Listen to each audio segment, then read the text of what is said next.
그래서 내가 한 끼 정도는 차리는 게 좋을 것 같다고 했잖아. 내가 왜 밥을 차려드려야 해?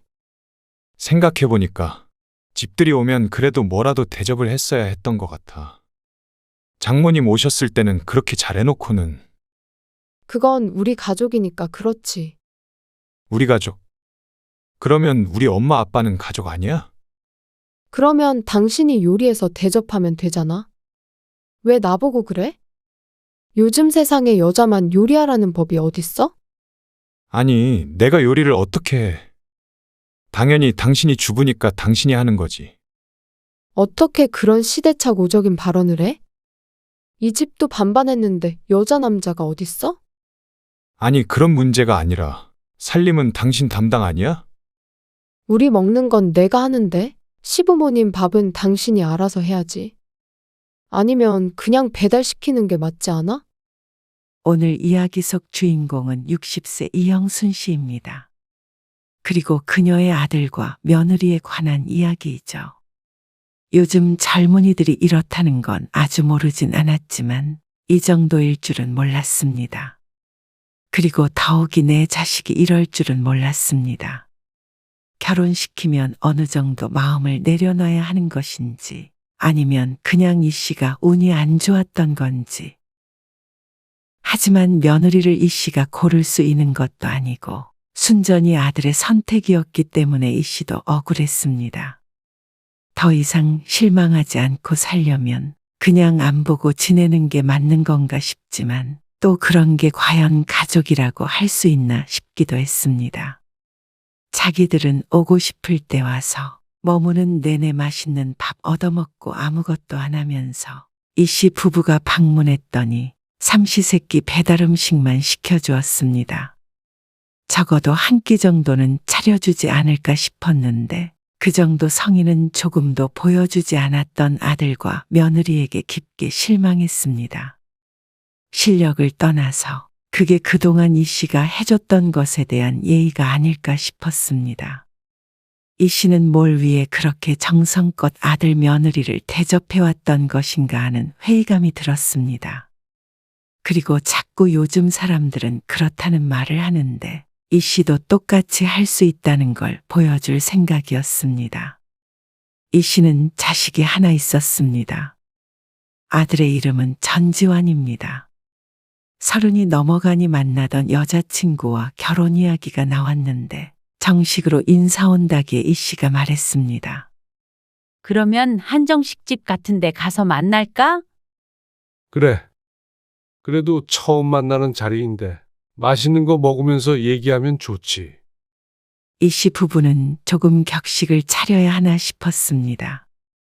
그런데 오히려 그런 이 씨 부부의 생각과는 다르게 아들과 예비 며느리는 서운해했습니다. 식당에서 만나자고요? 그래. 그게 좋지 않아? 그건 좀 그렇지 않아요? 윤정이도 서운해할 것 같은데. 어머, 그래? 제 상식에도 집에서 대접하는 게 맞는 것 같기도 하고요. 그런가? 젊은이들은 오히려 바깥에서 먹는 걸 더 좋아하지 않나 싶었습니다. 하지만 첫 만남부터 서운하게 할 필요는 없을 것 같아서 아들의 말대로 집에서 보기로 했습니다. 신경 써야 할 게 한두 가지가 아니었습니다. 어떤 음식을 얼마나 차려야 할지도 몰라서 주변에다가 묻기도 했습니다. 그래서 당일이 되었을 때는 남편이 감탄할 정도로 상 한가득 음식을 준비했습니다. 한정식당 갈 필요가 없겠네. 남편이 농담을 건넸습니다. 오랜만에 솜씨 좀 부려봤어. 그리고 아들도 예비 며느리도 만족스러워했죠. 윤정이도 한식 조리사 자격증 있어요. 어머, 정말? 네. 취미로 딴 거래요. 대단하다. 에이, 아니에요. 그러면서 결혼하면 바로 아이를 갖기 위해 일을 그만두겠다는 예비 며느리. 그 말을 듣고 적어도 아들이 맛있는 건 많이 먹고 살겠구나 싶었습니다.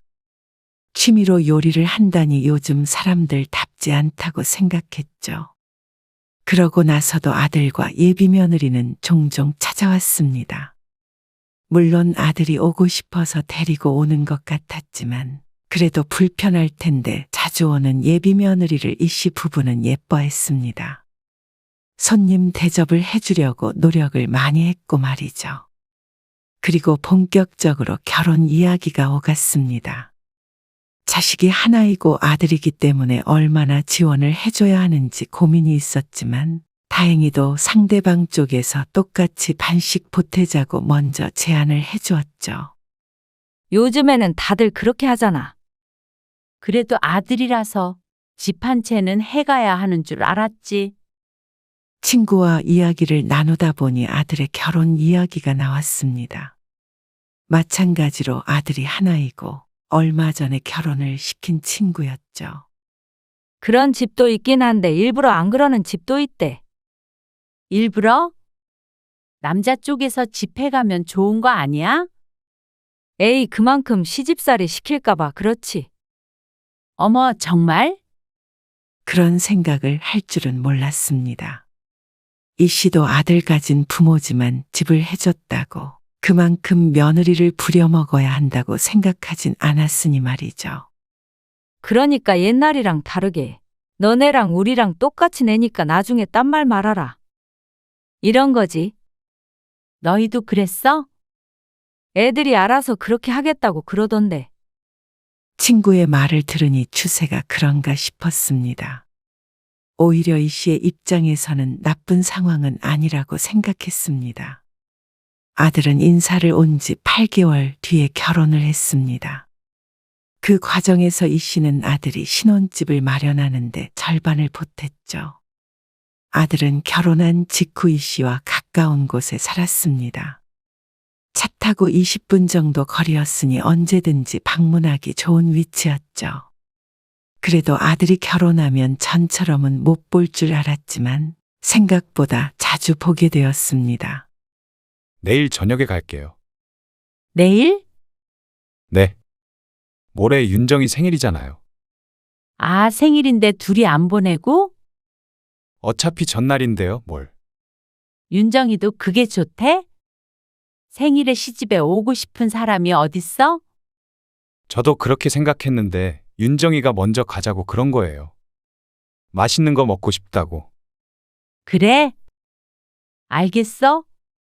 금요일에 온다는 말이지? 네. 퇴근하고 바로 갈게요. 저녁은 가서 먹을게요. 알겠어? 내일 보자. 전화를 끊고 이 씨는 서둘러 지갑을 챙겼습니다. 어디가? 내일 애들 온대. 윤정이 생일이라고 저녁 먹고 간다는데 집에 뭐 먹을 게 없잖아. 마트 가게? 응. 장 좀 봐와야지. 미역도 없고. 같이 가. 이 씨 부부는 아들 며느리가 온다니까 급하게 장을 보러 가야 했습니다. 소고기도 좀 많이 사. 너무 많지 않아? 남으면 싸주면 되지. 좋은 걸로 사. 이 씨 부부는 아들 내외를 위한 상을 차리기 위해 평소보다 장을 많이 봤습니다. 그리고 다음 날이 되었을 때는 성심성의껏 차렸죠. 생일상이 푸짐하네요. 그래? 그래도 우리 며느리 생일인데 신경 썼지. 너희 엄마 어제부터 난리도 아니었어. 정말요? 감사해요. 어머님, 다행히 며느리도 무척 좋아했습니다. 이 씨의 음식이 안사돈보다도 맛있다는 말에 빈말이라도 고마웠죠. 그렇다면 반대로 이 씨 부부의 생일 때는 아들네에게 생일상을 받았느냐 하면 그것은 아니었습니다. 은근히 기대를 하기는 했지만 당일까지도 아들에게서 초대는 없었습니다. 엄마, 생일 축하드려요. 그래? 고마워. 윤정이도 축하한다고 전해드리라고 했어요. 그래? 아빠랑 맛있는 거 드시고 데이트하세요. 알았어. 그럼 나중에 다시 전화드릴게요. 그렇게 끊어진 전화를 잠시 쳐다보았습니다. 이게 끝인가 싶었습니다. 그렇게 생각하고 싶지 않아도 사람인 이상 내심 기대를 하고 있었으니 말이죠. 바쁜가 보지. 그래도 며느리는 집에 있었기에 그렇게 힘든 일은 아니라고 생각했습니다. 그런 말을 하자 남편은 혀를 찼습니다. 당신도 시어머니 다 됐네. 그 말에 입을 꾹 다물었습니다. 남편의 말처럼 자신이 시어머니 노릇을 하고 있나 싶었습니다. 그래서 아들에게도 서운하단 말 한마디도 하지 않고 넘어갔습니다. 그리고 남편의 생일에도 마찬가지였습니다. 이 씨의 생일 때처럼 전화 한 통 오고 말았습니다. 그러려니 생각하자고. 부모 마음이랑 자식 마음이 같나. 남편과 이 씨도 같은 마음이었습니다. 어느 정도 내려놓아야 마음이 편하다는 걸 알고 있었죠. 그리고 1년 정도가 흘렀을 때 이 씨 부부는 남편의 고향으로 내려갔습니다. 아들네와는 비행기를 타고 가야 하는 곳, 제주도였습니다. 아들이 결혼하면 천천히 내려가기로 했던 곳이었는데 집이 예상보다 빨리 팔리는 바람에 서둘러 내려가야 했습니다. 그리고 한 달 정도 뒤 비슷한 시기에 아들네도 처음 살던 집에서 근처 신축 아파트로 이사를 갔습니다. 이사 잘했어? 잘했고요. 처갓집 식구들 왔다가 오늘 아침에 다들 갔어요. 아이고, 고생했겠네. 저 말고 윤정이가 고생했죠. 아들이 이사하고 얼마 안 돼서 사돈네가 집들이 겸 들렸다고 들었습니다. 주말 동안 이틀 밤 묵고 갔다고 했죠. 그래도 윤정이가 음식도 잘하고 살림도 잘하니까요. 다들 좋아하시던데요. 그랬겠다. 아들이 결혼한 지도 꽤 됐지만 정작 이 씨 부부는 며느리 솜씨가 어떤지 알 수 있는 기회는 없었습니다. 이렇게 빨리 이사 오지만 않았어도 가는 건데 하고 아쉬워했습니다. 저희 이사한 집도 구경하고 한번 올라오시면 좋을 텐데. 그러게. 근데 여기도 정신이 없어서. 마당에 있는 집이라서 아직도 집 밖은 어수선한 상태였습니다. 집들이 하자고 비행기를 타고 가는 것도 부담스러웠고 말이죠. 나중에 갈 일 있으면 한번 갈게. 네. 나중에 오세요. 그리고 반년이 지나지 않아서 아들의 말처럼 근처에 갈 일이 생겼습니다. 친척 행사가 있었는데 2박 3일 동안 올라갔다 올 예정이 잡혔죠. 숙소 내가 예약할게. 근데 지원이한테도 한번 물어봐야 하는 거 아니야? 왜? 거기서 자게? 집들이 하고 싶다고 한번 오라고 했다며. 사돈처럼 이틀 동안 자는 건 아니더라도 하루는 있다가 와야 되지 않을까? 그런가? 서운해 하려나? 그럴 수도 있지. 거기까지 가서 호텔에서만 묵으면. 남편의 말을 들으니 그럴 수도 있다고 생각했습니다. 그래서 아들에게 연락했더니 정말로 펄쩍 뛰었죠. 호텔에서 묵으신다고요? 그렇지. 저희 집 있는데 무슨 호텔까지 가요? 아무리 그래도 금요일에 가서 일요일에 내려올 건데. 그때까지 너희 집에 어떻게 있니? 왜요? 불편할 거 아니야. 뭐가 불편해요? 그래도 너는 안 그래도 윤정이는 다르겠지? 너도 처가 식구 머물다 갔을 때 안 불편했어? 그러니까 아들이 잠시 고민했습니다. 그래도 호텔 비용도 아깝네요. 그냥 저희 집으로 오세요. 그 돈으로 집들이 선물 사오시면 되죠. 그러면 윤정이도 좋아할 거예요. 그래? 그러면 너희 집에서는 하루만 잘게. 이틀 밤을 묵는 것은 이 씨 부부도 부담스러웠습니다. 그래서 하루만 자고 오기로 합의를 했죠. 그렇게 이 씨 부부는 오랜만에 살던 동네로 가게 되었습니다. 아들네 집에서는 하루만 있기로 했지만 숙소비를 아끼기도 했고 초대해 준 것이 고마워서 집들이 선물을 제대로 된 것을 사가기로 했습니다. 150만 원 정도 하는 청소기였습니다. 필요한 것이 없느냐는 질문에 아들이 넌지시 이야기했던 것이었습니다. 그렇게 이 씨 부부는 친척 행사에 참석하고 하루는 호텔에서 있다가 다음날 아들네 집으로 향했습니다. 오셨어요? 잘 지냈어? 오랜만에 아들과 며느리를 보는 것이었습니다. 이사한 아들네 집을 잠시 구경하고 앉았습니다. 청소기 사오셨네요. 그래. 집들이 선물이야. 안 그래도 윤정이가 청소기 고장 났다고 새로 사야 된다고 그랬는데 좋은 거 맞아? 네. 갖고 싶었던 거예요. 다행히 며느리도 좋아했습니다. 그렇게 앉아서 얘기를 하는데 이 씨의 배에서 꼬르륵 소리가 났습니다. 아, 점심 안 드셨어요? 아침만 먹고 바로 왔지. 아, 그러면 밥 먹을까요? 그런데 며느리가 자리에서 일어날 줄 알았는데 휴대폰을 집어들었습니다. 그거 시킬까? 뭐? 아구찜. 그래. 그거 맛있지. 아들 며느리의 대화에 귀를 기울이니 배달 음식을 시킬 모양인 듯 했습니다. 아빠, 아구찜 좋아하세요? 아구찜? 그래. 좋지. 남편도 배달 음식을 시키는 것이 의외라는 듯 어리둥절한 목소리로 대답했습니다.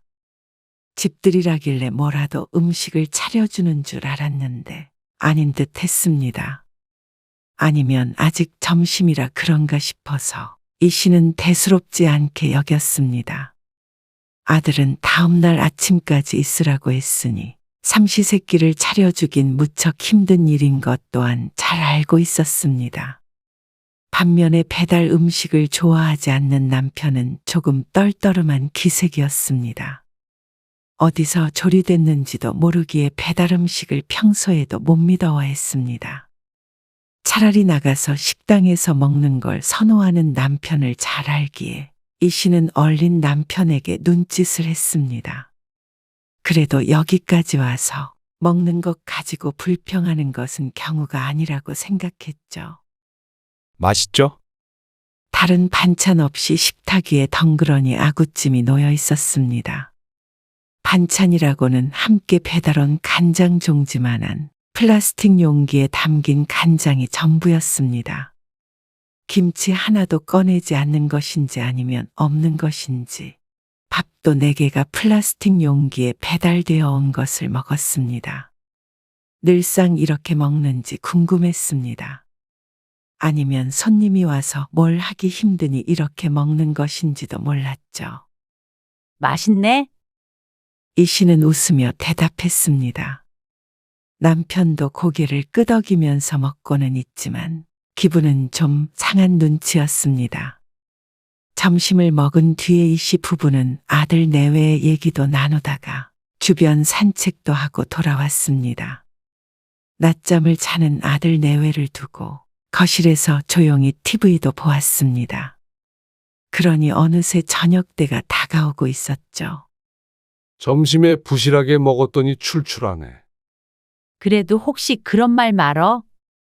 아, 안 그러지. 근데 슬슬 밥을 해야 하는 거 아니야? 애들 자잖아.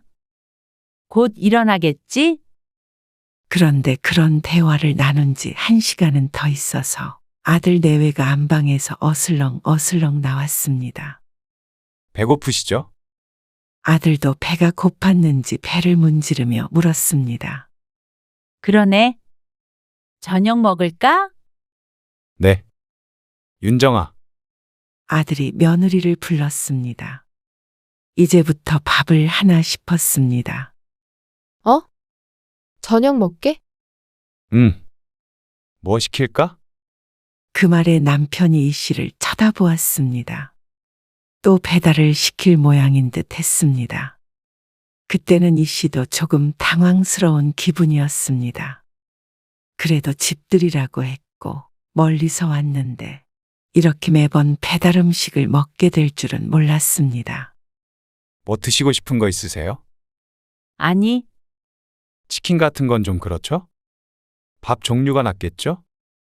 그러면서 아들 내외는 서로 휴대폰을 보며 의논했습니다. 그러자 점심때도 궁금했던 걸 묻지 않을 수 없었습니다. 너희 매일 이렇게 배달시켜서 먹어? 그러자 아들이 대답했습니다. 해 먹을 때도 있고, 시켜 먹을 때도 있고, 그렇죠. 그러면 저녁은 있는 반찬에다가 그냥 먹자. 아, 지금 집에 먹을 거 없는데. 장 안 본 지도 꽤 됐고. 그치, 윤정아? 그렇지. 아들은 난감하다는 듯이 대답했지만 그 말에 서운한 감정이 먼저 들었습니다.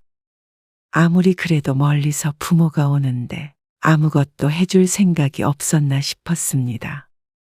그것도 평소에 해먹을 때도 있다는데 말이죠. 반면에 아들네가 온다고 하면 일단 마트부터 달려가는 이 씨는 그런 심정을 이해하지 못했습니다. 아들 내외도 손님이기 때문에 제대로 대접해야 한다는 생각이 있었고, 아들도 그런 생각으로 처음 며느리를 소개시켜 줄 때도 집에서 보길 원했으니 말이죠.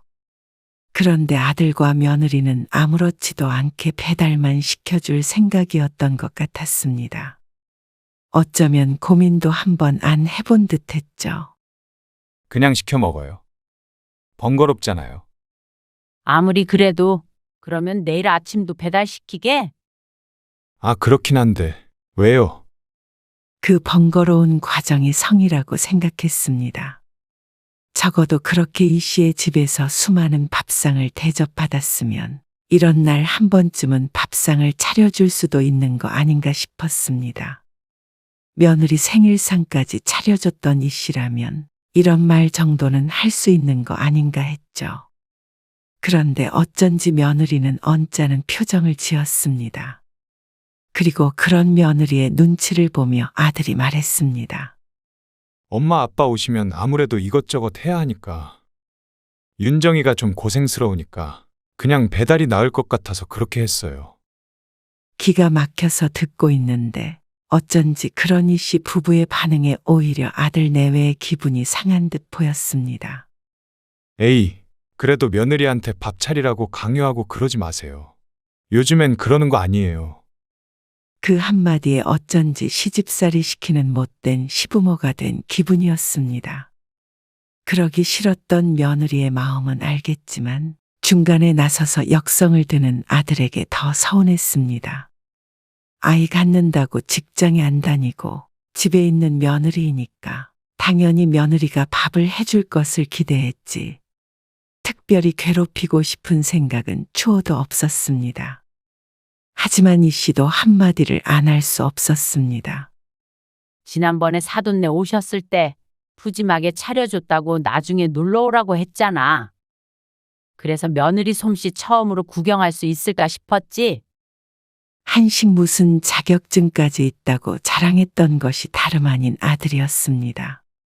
그러니 아들도 할 말이 없는지 이 씨 눈치도 보았고 동시에 며느리 눈치도 보았습니다.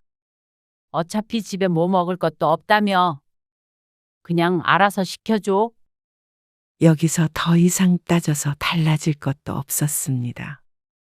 당장 나가서 장을 봐오라고 하는 것도 이상했고 이래라 저래라 훈수를 뒀다가는 정말로 나쁜 시부모가 될 것 같아서 멈췄습니다. 오랜만에 만나서 음식 가지고 감정이 상하기는 싫었습니다. 그러자 아들이 한참 휴대폰을 보더니 음식을 배달시켰습니다.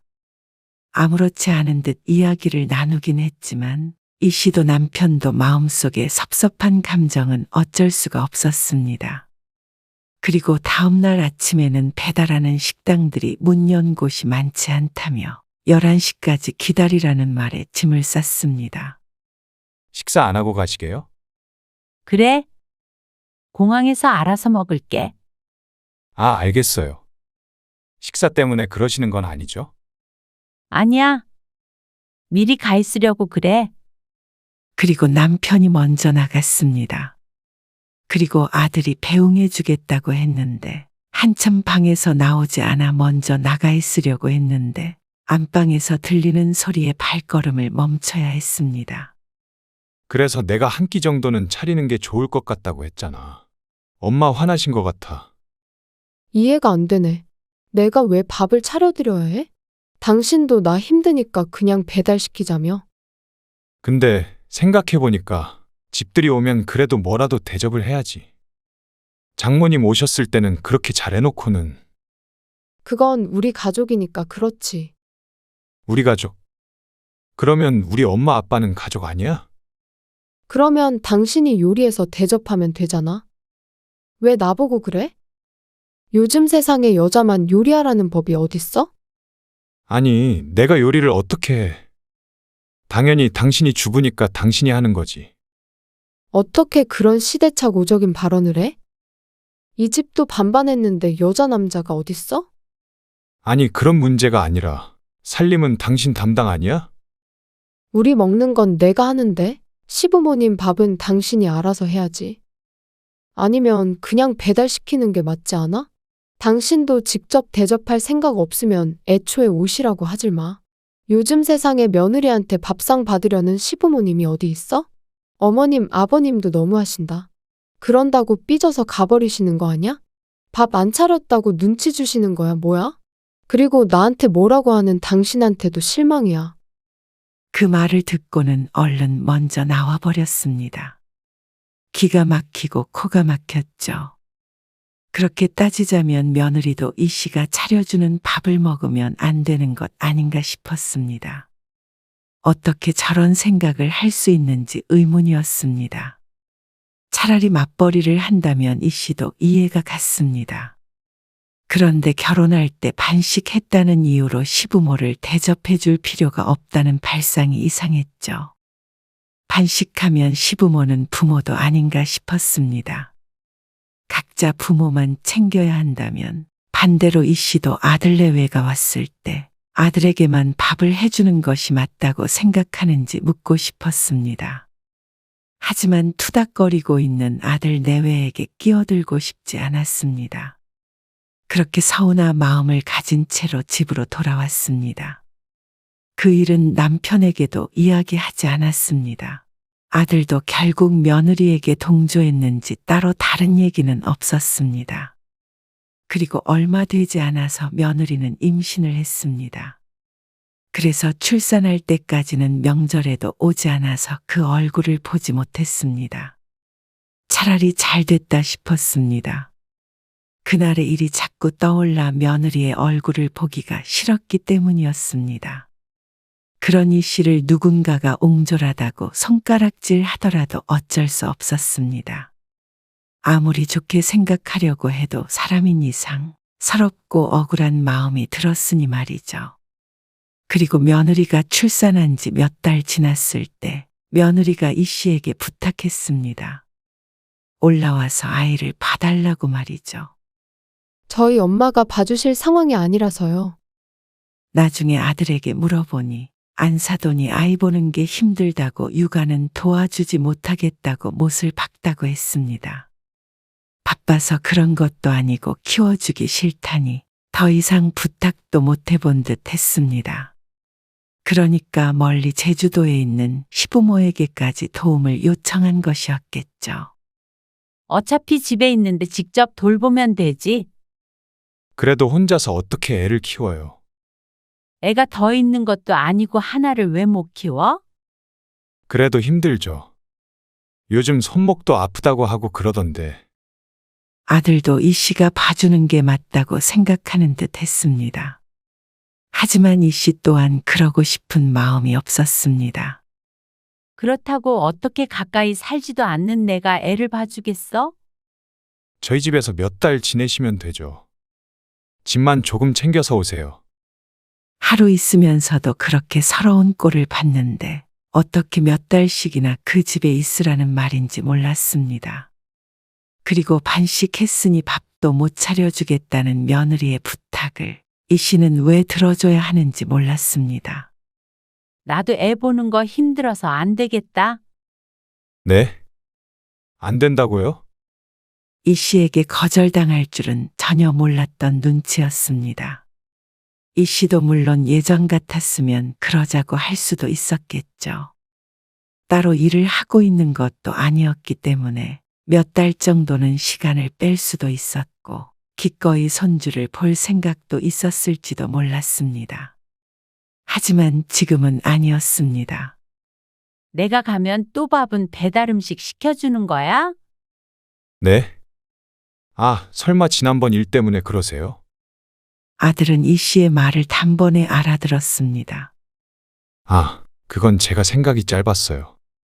하지만 그건 아들의 생각이 길고 짧고의 문제가 아니었습니다. 며느리가 그렇게 생각하고 있는데 같이 지내는 동안 평탄하게 있을 수 있을 리 없었습니다. 반식했으니까 우리 밥은 차려줄 필요 없다던데. 우리도 반식했으니까 애도 안 봐줘도 되는 거 아니야? 사돈네도 안 봐주는데 우리가 봐줄 의무는 없지. 아, 얘기가 왜 그렇게 돼요? 이 씨도 자신이 다소 억지를 부리고 있다는 사실은 알고 있었습니다.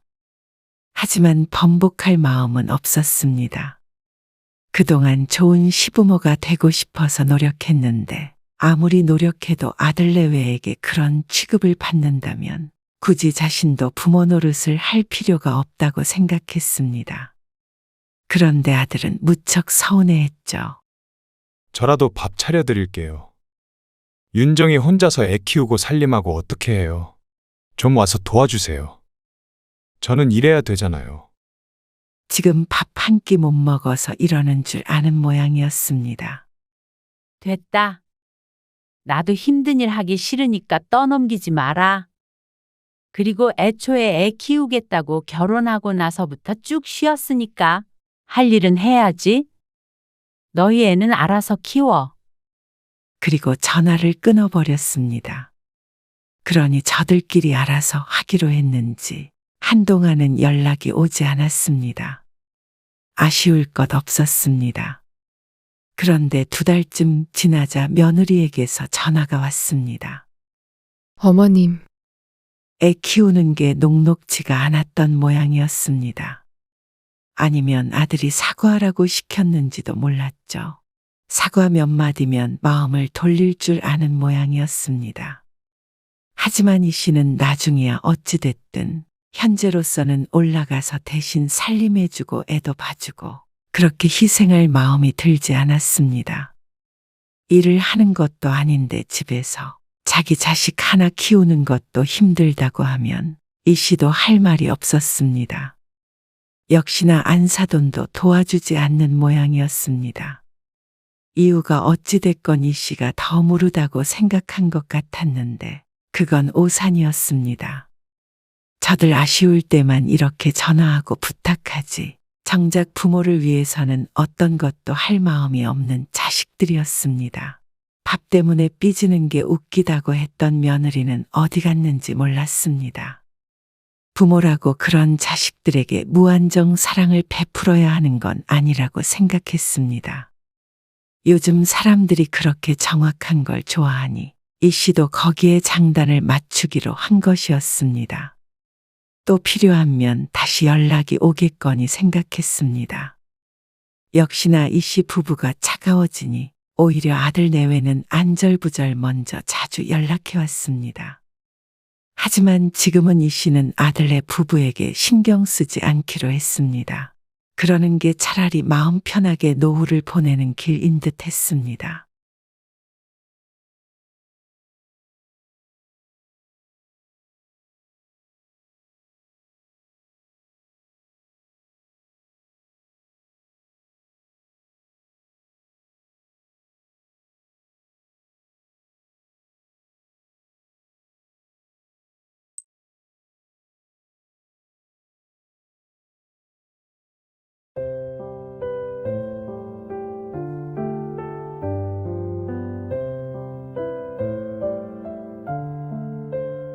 사돈, 저희도 솔직히 뭐 마음이 편했는 줄 아세요? 뭐라고요? 솔직한 말로 재혼이라는 이유로 저도 그렇고 우리 딸도 소갈이 많이 했어요. 늘 사위한테도 눈치 보이고 말이에요. 그래서 그게 제 탓이라는 건가요? 그러게 거짓말을 안 했으면 됐잖아요. 아니, 비밀로 하자고 했던 김서방한테 따지셔야지. 이렇게 찾아와서 왜 제 딸 눈칫밥을 주나요? 변명하지 마세요. 말하고 안 하고는 사돈 양심 문제죠. 효성이가 그렇게 하자고 했다고 사돈의 잘못이 사라지나요? 양심이 있다면 정정당당하게 말하고 허락을 받게 했어야죠. 양심이요? 참나, 한 번 결혼했던 여자는 다시 결혼도 못하나요? 그렇게 당당했으면 왜 숨겼어요? 아니, 그건 어쨌거나 우리가 김서방을 속인 건 아니잖아요. 사돈이 몰랐다고 해서 이렇게까지 할 문제는 아니라고 생각해요. 당사자가 괜찮다는데 왜 사돈이 난리세요? 그리고 오히려 한번 실패해본 사람이 두 번째는 더 잘하는 법이에요.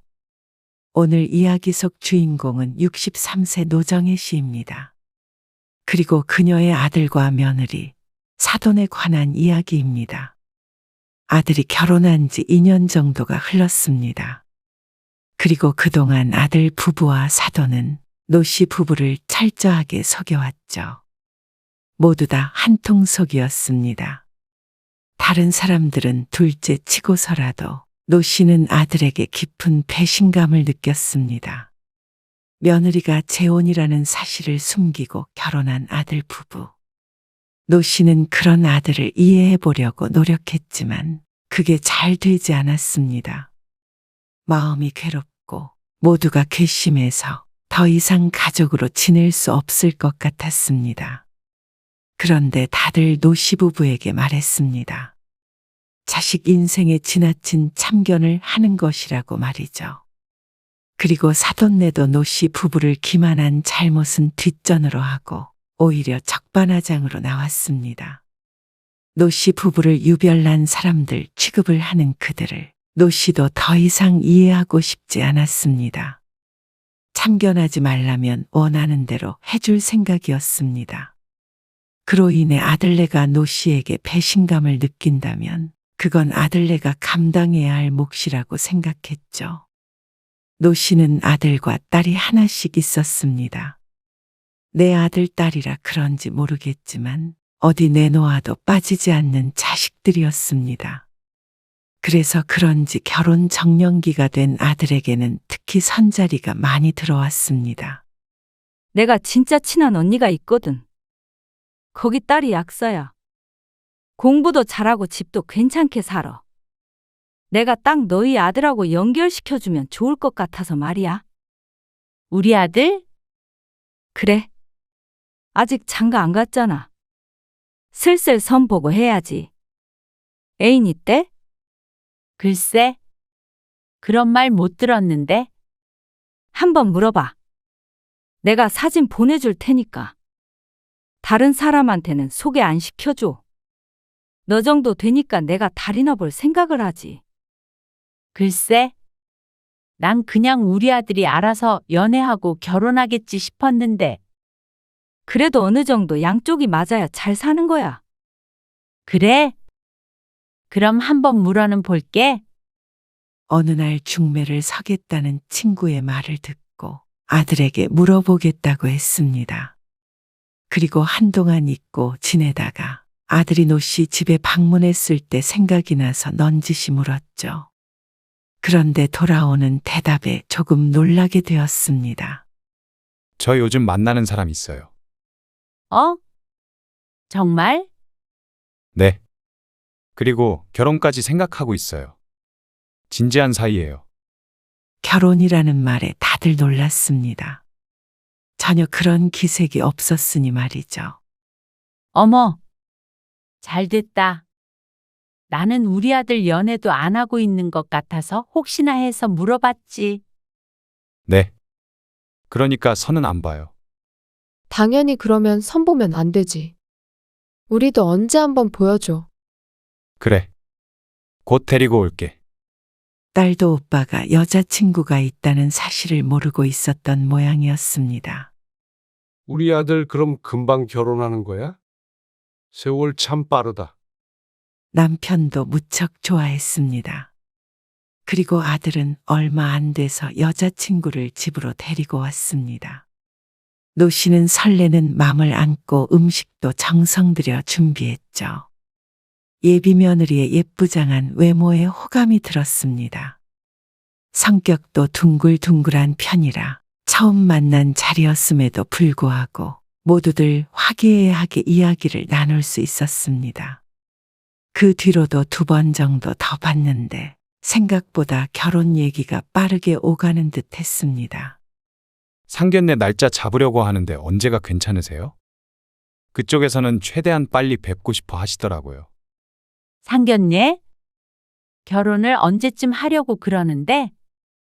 글쎄요. 올 가을쯤이요? 뭐? 그러면 얼마 안 남았잖아. 그래서 상견례 얼른 해야죠. 그래서 바로 열흘 뒤에 상견례를 하기로 했습니다. 뭐가 번갯불에 콩 볶아 먹듯이 일이 진행되는 것 같네. 그러게. 노 씨 부부는 얼떨떨한 심정이었습니다. 보통은 1년 정도 두고 결혼 날짜를 잡지 않나 생각이 들었죠. 하루빨리 결혼하고 싶은가 보지 뭐. 그렇게 좋을까? 어차피 하는 결혼 빨리 하든 늦게 하든 무슨 상관일까 싶었습니다. 그래서 아들이 하자는 대로 했죠. 그리고 상견례도 무척 순조롭게 진행이 되었습니다. 아이고, 저희 딸 누가 데려갈까 싶었는데 이렇게 좋은 짝이 나타나서 얼마나 좋은지 몰라요. 그러게요. 저희도 같은 심정이에요. 주위의 얘기를 들어보면 누구는 상견례 하다가 파혼했더라는 말도 들려오곤 했지만 노 씨에게는 해당되지 않았습니다. 예비 사도는 노 씨의 아들을 무척 좋아했고 상식밖에 언행도 하지 않았습니다. 아니, 오히려 너무 노 씨의 아들을 칭찬하는 바람에 몸둘 바를 모를 정도였습니다. 우리 딸이 보는 눈이 엄청 높나 봐요. 그러니까 이렇게 잘난 신랑감을 데리고 왔겠죠. 사부인은 밥 안 드셔도 배가 부르시겠어요? 아, 별 말씀을요. 저는 예쁜 따님 두셔서 너무 부러운데요, 뭘. 사실 이런 자리에서 이런 말씀드리기 조심스럽지만 이렇게 어른들 다 모인 자리에서 상의를 드려야 할 것 같아서요. 사실 저희가 딸 하나 있는 거 제대로 시집 보내고 싶은데 또 집까지 해줄 형편은 되질 않아서요. 그러면서 미안하다는 듯 말끝을 느리는 예비 사돈. 노 씨는 조금 당황했습니다. 자식들을 통해서 이야기를 할 줄 알았는데 말이죠. 그래도 자식들 앞에서 이런 말 하는 게 쉽지는 않았을 것 같아서 마음이 찡하기도 했습니다.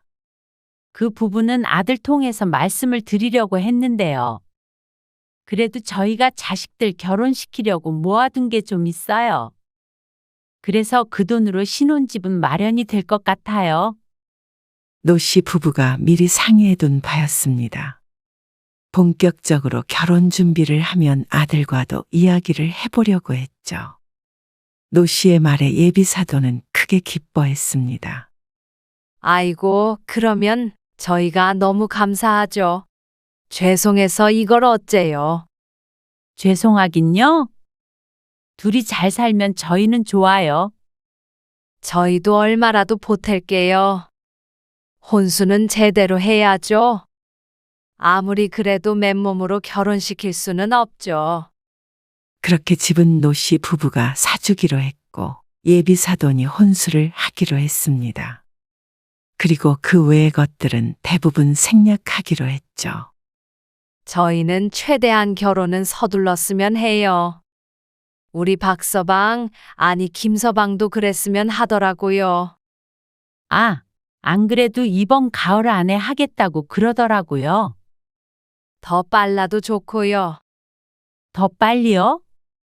뭐네? 애들이 준비되면 저희는 괜찮아요.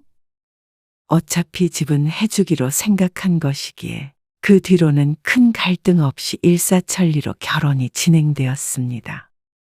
그리고 6개월이 채 지나지 않아서 아들은 결혼식을 올렸습니다. 아침 일찍 화장을 하고 한복을 입고 예식장에 서 있으니 그제서야 아들의 결혼이 실감이 났죠. 엄마 이따가 울 거 아니지? 울긴 왜 울어? 양가 부모님한테 인사할 때 말이야. 그때 다들 울잖아. 울면 화장 지워줘. 알지? 그래, 딸의 말에 어쩐지 지금 울컥하고 눈물이 나올 것 같았습니다. 첫 자식의 결혼이라 그런 듯 했습니다. 하지만 미처 글썽거리기도 전에 인사를 해오는 손님 때문에 활짝 미소 짓게 되었습니다. 여럿이 한꺼번에 오니 정신이 하나도 없었죠. 그러다 조금 손님이 한산해졌을 쯤이었습니다. 어쩐지 자꾸만 사람들이 노씨를 힐끔거리는 것 같았습니다. 처음에는 착각인 줄 알았지만 벌써 눈을 마주친 게 5번은 더 되었습니다. 그러니 노씨의 착각만은 아닌 것 같았습니다. 효성아. 엄마 머리 이상해? 그래서 옆에 함께 서 있던 아들에게도 머리를 가리키며 물었습니다. 머리요? 아니요. 괜찮은데요. 그럼 얼굴에 뭐가 묻었나? 얼굴도 쓸어보고 한복이 삐뚤어졌나 보아도 뭐가 문제인지 알 수가 없었습니다. 예쁜데 왜 그러세요? 아니, 사람들이 자꾸 쳐다보는 것 같아서 그렇지. 사람들이요? 아들이 주변을 휙휙 둘러보자 황급히 떨어지는 시선들. 아무래도 이상했습니다. 하지만 아들은 대수롭지 않게 웃어넘겼습니다. 그럴 리가 있어요. 그냥 결혼 주인공이니까 저 쳐다보는 거겠죠. 그런가? 괜한 오해인가 싶었습니다. 그리고 한참 지나고 예식 시간이 다가왔을 때 노씨 부부는 혼주석으로 자리를 옮겨 앉았습니다. 그런데 바로 뒤에 앉아있던 딸이 노씨의 귓가에 속삭였습니다. 엄마, 내가 아까 전에 이상한 말을 들은 것 같은데. 무슨 말? 아니, 아까 신부 대기실에 있다가 나오는데 사람들이 왜? 뜸을 들이는 게 이상해서 뒤를 슬쩍 쳐다보자 딸이 난감한 표정을 지었습니다. 그리고 옆에 앉아있던 남편도 의아하게 바라보았죠. 그러자 딸이 고개를 저었습니다. 에이, 아니야. 내가 잘못 들었나 봐. 뭘 잘못 들었는데? 노씨가 캐묻는데 어느새 예식이 시작됐습니다. 그리고 그 일은 노씨의 기억 속에서 지워졌습니다. 딸이 놀렸던 것처럼 울지는 않았지만 가슴이 뭉클했습니다. 이렇게 내 아들이 가정을 꾸리고 사나 싶어서 여러 감정이 떠올랐습니다. 그래도 기쁨이 가장 컸던 것 같았죠. 그런데 뭉클했던 것도 결혼식 때뿐이었습니다. 아들이 결혼한 후는 이전과 크게 다르지 않았습니다. 직장이 근처이기 때문에 결혼했다고 해서 멀어지지도 않았고, 그렇다고 더 자주 만나게 되지도 않았습니다. 아니, 오히려 며느리가 생기니 아들에게 연락해서 만나자고 하기도 조심스러워졌습니다.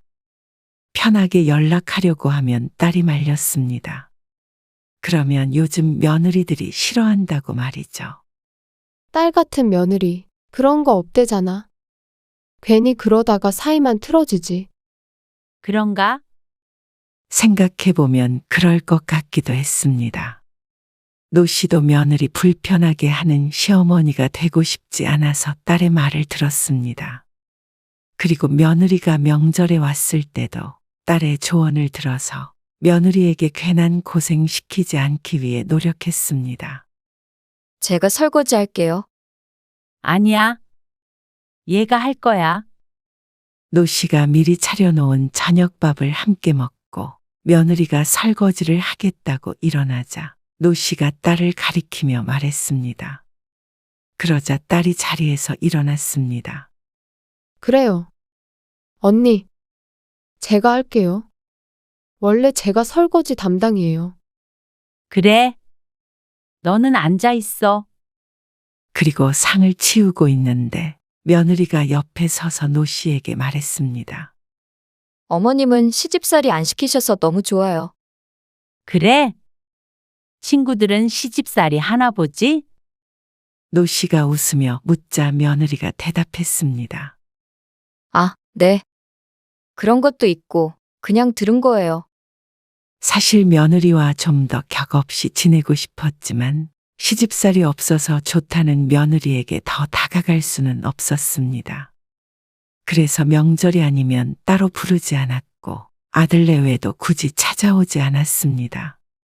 다들 그렇게 지낸다기에 특별히 불행하다고 생각하지 않았습니다. 그런데 그건 평범하게 아무 문제가 없을 때나 해당되는 말이었습니다. 아들 며느리가 결혼한 지 1년 반쯤 지났을 때 노 씨는 불행해졌습니다. 아들네 집은 노 씨의 집과 차 타고 10분이 채 안 걸리는 곳이었습니다.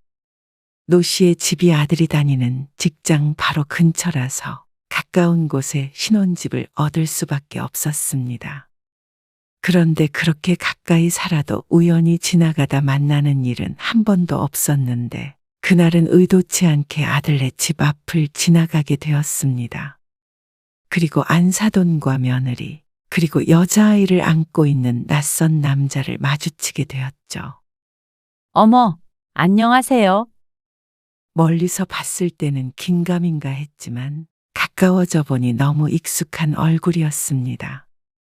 어머님, 여긴 어쩐 일이세요? 며느리와 사돈은 무척 당황스러운 눈치였습니다. 이렇게 갑작스럽게 아는 척을 한 것 때문에 그런가 싶어서 노 씨도 덩달아 당황했습니다. 그런데 사돈이 자꾸 옆에 있는 젊은 남자를 힐끔거렸습니다. 누군지는 모르겠지만 사돈의 행동 때문에 노 씨도 눈길을 주게 되었죠. 그러자 안사돈이 황급히 그 앞을 가로막았습니다. 이런 우연이 다 있어요. 아, 네. 볼 일이 있어서 지나가다가요. 이렇게 뵐 줄은 몰랐네요. 네, 저도 잠깐 진아 얼굴 보러 왔어요. 아, 여기는 진아 사촌 오빠예요. 그러더니 옆에 서 있는 남자를 며느리의 사촌 오빠라고 소개했습니다. 어머, 그러세요. 안녕하세요. 얼떨결에 인사를 나누게 됐습니다. 아, 결혼식에서 뵈었을 텐데 제가 정신이 없어서. 아, 아닙니다. 남자도 무척 어색하게 대꾸를 했습니다. 다들 불편한 기색이 역력해서 노 씨는 서둘러 작별 인사를 했습니다. 그럼 저는 볼 일이 있어서요. 이만 가볼게요. 네. 그러세요. 네. 어머님, 나중에 연락드릴게요. 그래, 노 씨가 가던 길을 가다가 뒤를 돌아보자 어느새 다들 사라지고 없었습니다. 노 씨는 고개를 갸웃하고는 다시 발걸음을 옮겼습니다. 그런데 그 일이 있은 후 한 달도 되지 않아서 놀라운 사실을 알게 되었습니다. 엄마, 내가 오빠 결혼식에서 했던 얘기 기억해? 무슨 얘기? 내가 뭘 좀 들었다고 그랬잖아. 노 씨가 기억을 더듬어 보자 딸이 무언가 말을 하려다가 말았던 사실이 떠올랐습니다. 그게 왜? 그런데 이어지는 이야기가 몹시 충격적이었습니다. 신부 측 하객으로 왔던 사람들이 수근거리는 소리를 들었는데 며느리가 초혼이 아니라는 사실이었습니다. 그래서 내가 설마 했는데 얼마 전에 오빠 결혼식에 왔던 친구를 만났거든. 근데 그 친구는 더 자세히 들었대. 신부 이름도 똑똑히 들었고 한번 결혼도 했었는데 또 식을 올린다고 흉을 보더라는 거야. 그리고 초대한 사람들한테 입단속을 시켰다는데 이게 말이 돼? 당황스러워서 어떤 대답도 쉽게 꺼내지 못하고 있었습니다. 딸의 말처럼 말이 안 된다고 생각했죠. 그 친구가 잘못 들은 거겠지? 내가 몇 번이나 확인했어. 오빠한테 얘기해야 하는 거 아니야? 확실하지도 않은데 말해서 부부싸움이라도 하면 어떡해? 혹시나 맞으면? 하지만 아들에게 쉽게 물어볼 수 없었습니다. 논란이 될 게 뻔했고 노 씨도 혼란스러웠습니다. 하지만 그새를 못 참고 딸이 따로 알아본 모양이었습니다. 그리고 휴대폰으로 어떤 사진을 보여줬습니다. 그곳에는 노 씨의 며느리와 사촌 오빠라는 사람이 있었습니다. 이거는 그게 전 남편이야. 새언니는 사진 다 내린 것 같은데 그거는 전 남편 아이디인 것 같아. 뭐? 딸이 들려준 이야기는 노 씨가 절대 듣고 싶지 않았던 종류의 것이었습니다. 하늘이 무너지는 기분이었습니다. 그러면 그때 같이 있던 사람이 사촌 오빠가 아니라 전 남편이라는 말이었습니다. 그러다 번뜩 그 사촌 오빠가 안고 있던 아이가 떠올랐습니다. 45살쯤 돼 보이는 아이였습니다. 그러면 그 아이는 며느리의 아이인가 싶자 머리가 핑 돌아 휘청거렸습니다. 그날 노 씨의 집은 뒤집어졌습니다. 남편은 당장 아들을 호출했습니다. 혹시나 아들이 모르고 있다면 이 사실을 알려야 한다고 생각했습니다. 하지만 그건 노 씨 가족들만의 착각이었습니다. 아들은 피해자가 아니었습니다. 제가 말하지 말자고 했어요. 뭐야? 어떻게 그런 걸 숨길 수가 있어? 아시면 반대하셨을 거잖아요.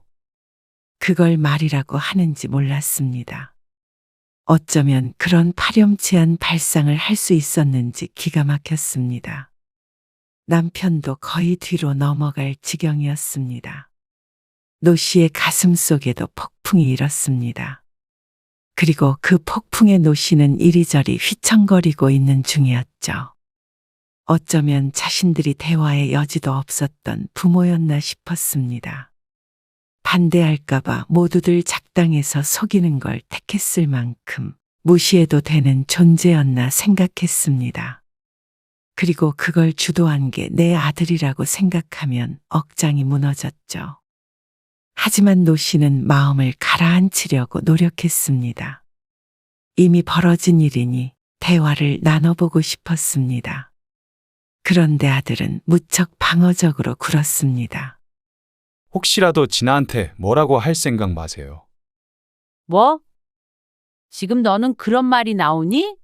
만나서 얘기는 해봐야 할 거 아니야?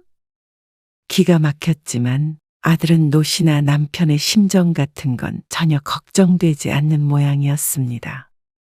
그러면 솔직히 말했으면 허락하셨을 거예요? 허락을 하든 안 하든 어떻게 그런 걸 속여? 설령 반대를 하더라도 솔직하게 얘기를 했었어야지. 보통 일도 아니고 말이야. 애까지 있는 상황에서 숨길 생각을 어떻게 해? 가슴을 내리치고 싶은 것을 참고 조용히 이야기했습니다. 최대한 이성적으로 말하고 싶었습니다. 하지만 아들은 전혀 도와주지 않았습니다. 그런 과정에서 진아한테 상처 주고 엄마 아빠랑 등지고 그러기 싫었어요. 그런 제 심정도 이해해 주세요. 어쩜 이렇게 이기적인 생각만 하는지 몰랐습니다. 너는 우리가 반대를 했더라도 설득을 하려고 노력해야 했어. 그게 싫어서 부모를 무시하고 사돈이랑 며느리랑 짜고 우리를 기만한 거 아니야? 기만이라뇨. 거보세요. 이렇게 노발대발할 거 아는데 어떻게 얘기해요? 그럴 걸 아니까 더더욱 얘기했어야지. 그만큼 말도 안 되는 일이라는 거 너도 알고 있던 거 아니야? 어떻게 다들 한통속으로 우리를 속일 수가 있어? 이제 보니까 결혼식에서 다들 수군거리던 게 그것 때문이었어. 우리가 얼마나 우습게 보였겠어? 아, 더 이상 저는 할 말 없어요. 어차피 결혼한 거 물을 수도 없잖아요. 그냥 받아들이세요. 이미 늦었어요. 뭐야? 어쩜 이렇게 뻔뻔한 태도를 보이는지 몰랐습니다. 이미 혼인신고를 했으니 배째라는 식이었습니다. 그러면 평생 숨길 생각이었냐?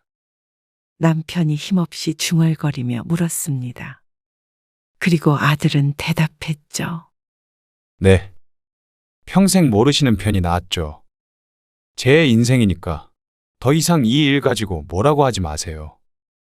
그리고 더 이상의 부연 설명 없이 자리에서 일어났습니다. 다시 한번 말씀드리는데요. 진아한테 따로 연락해서 뭐라고 그러지 마세요. 제가 시킨 거니까. 찬바람이 불 정도로 쌀쌀맞게 얘기하고 집을 떠난 아들. 남겨진 사람들은 찬물이라도 뒤집어 쓴 듯이 정적에 휩싸여 있었습니다. 금방이라도 눈물이 쏟아질 것 같았습니다. 방금 나간 사람이 내 자식이 아닌 것처럼 낯설었습니다. 아들을 대면하기 전에는 최소한 사죄의 말은 한마디라도 할 줄 알았습니다. 그동안 속여서 미안하다. 어쩔 수 없었다. 그런 말은 단 한마디도 없이 이미 결혼했으니 더 이상 참견하지 말라는 말을 남기고 떠난 아들. 배신감에 치가 떨렸습니다. 그동안 아들도 노씨 가족을 속이며 마음이 편치 않았을 것 같아 차분하게 얘기하고 싶었지만 아들은 그런 기회조차 주지 않았습니다. 결혼하면 남이라더니 어쩜 남보다도 차갑고 매정한 것 같았습니다. 이대로 눈 감고 입 닫고 귀 막고 그렇게 살아야 하나 싶었습니다.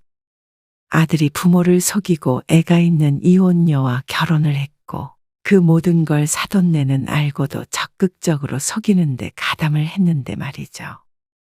이런 기막힌 일이 드라마 속 이야기가 아니라 내 이야기가 됐으니 발 뻗고 잠을 잘 수가 없었습니다. 이대로는 앞으로 며느리의 얼굴을 어떻게 봐야 할지도 몰랐습니다. 전처럼 대할 수 있을 리도 없었죠. 혹시라도 며느리에게서 어떤 연락이라도 올까 싶어서 며칠을 피말리는 심정으로 기다렸습니다. 하지만 아들도 며느리도 사돈도 그 누구도 노 씨에게 어떠한 설명도 해주지 않았습니다. 정말로 바보가 된 것 같은 기분이 들었습니다. 그래서 노 씨가 일요일 오전에 집을 나섰습니다. 이 시간이면 아들도 며느리도 집에 있을 것 같아서 무작정 찾아갔습니다.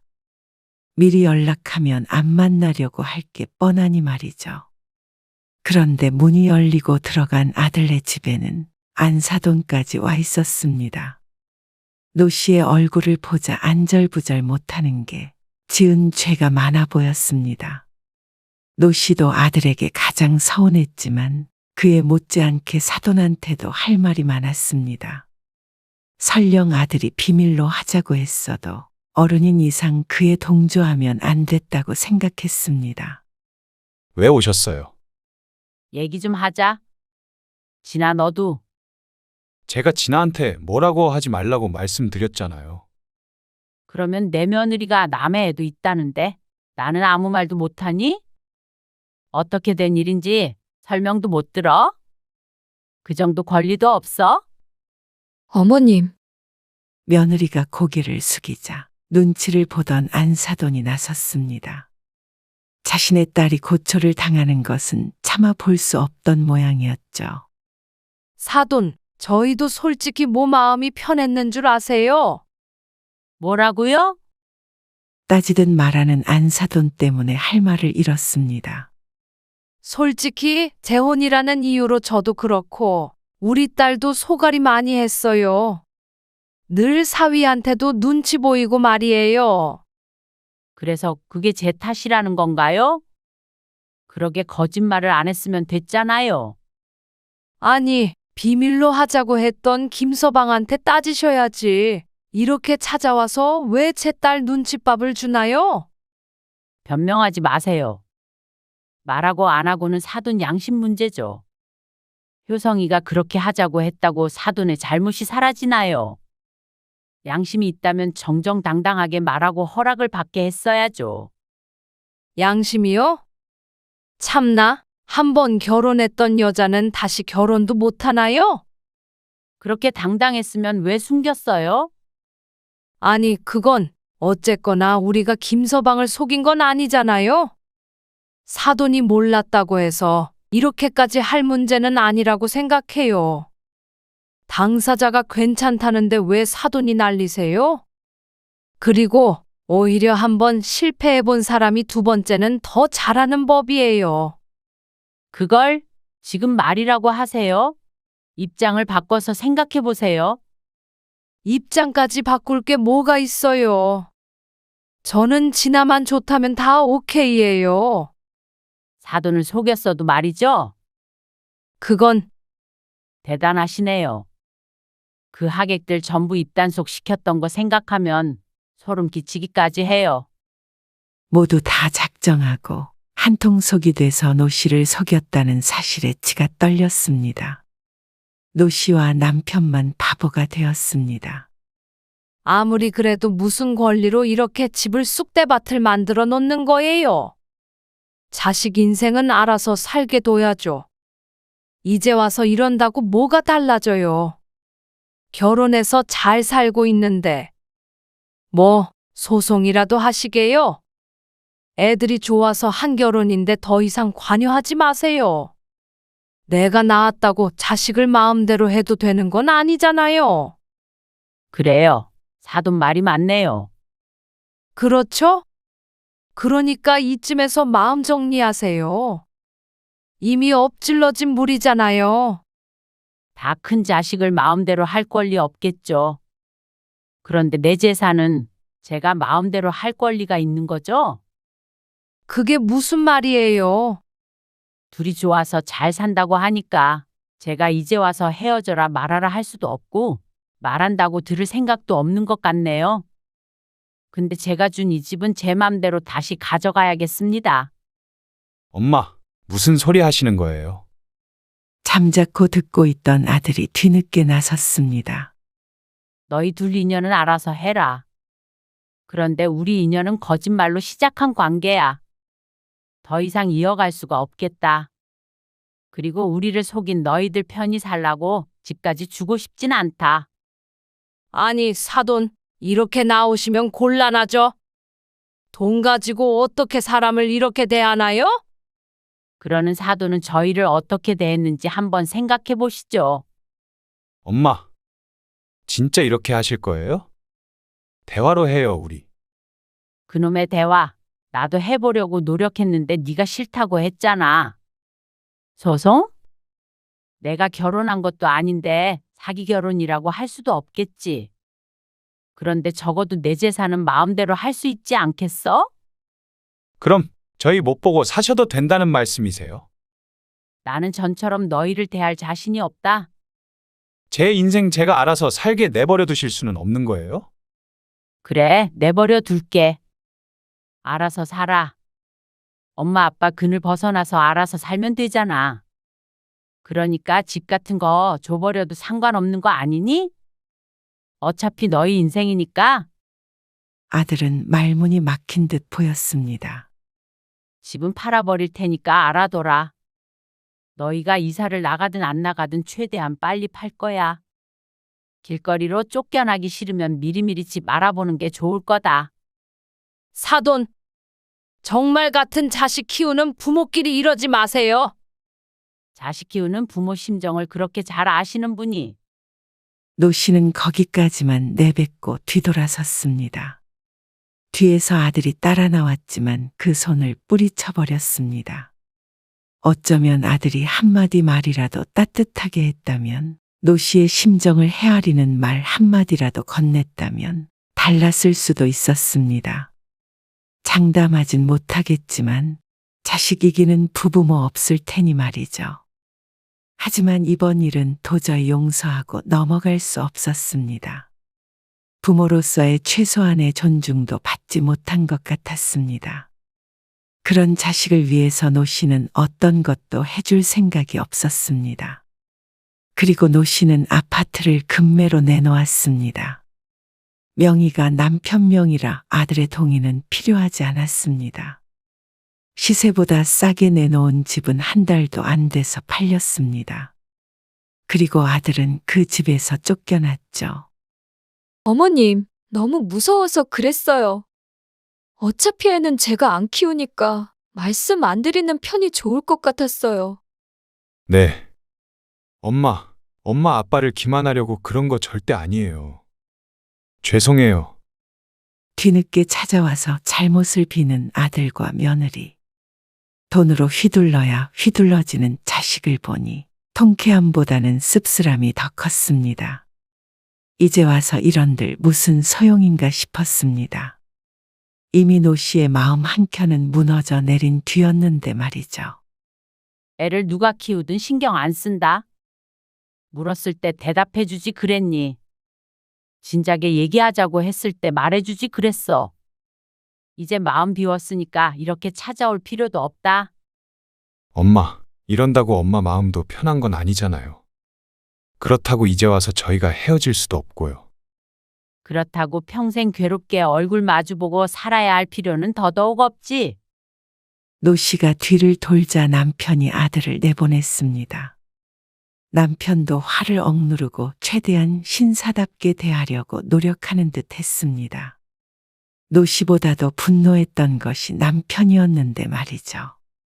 최소한 노 씨가 집에 찾아갔을 때 그때 아들이 이렇게 말했더라면 하는 생각도 잠시 하긴 했지만 이미 끝난 일이었습니다.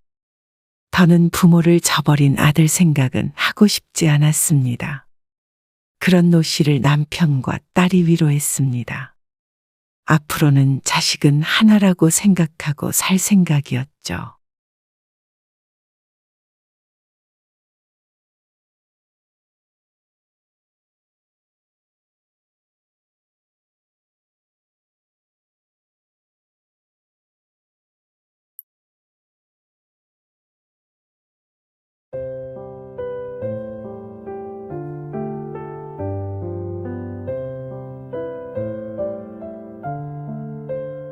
제가 요즘에 잠도 잘 못 자고 밤에도 누워서 계속 눈물만 흘려요.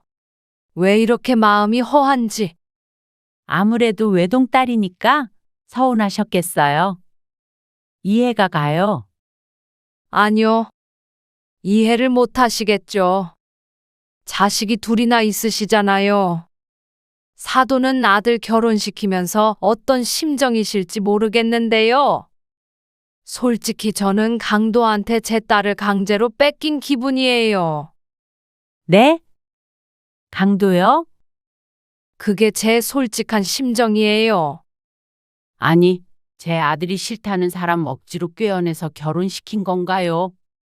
본인들이 좋아서 2년 동안 연애하다가 결혼하겠다고 한 거잖아요. 제 말은 그런 게 아니고요.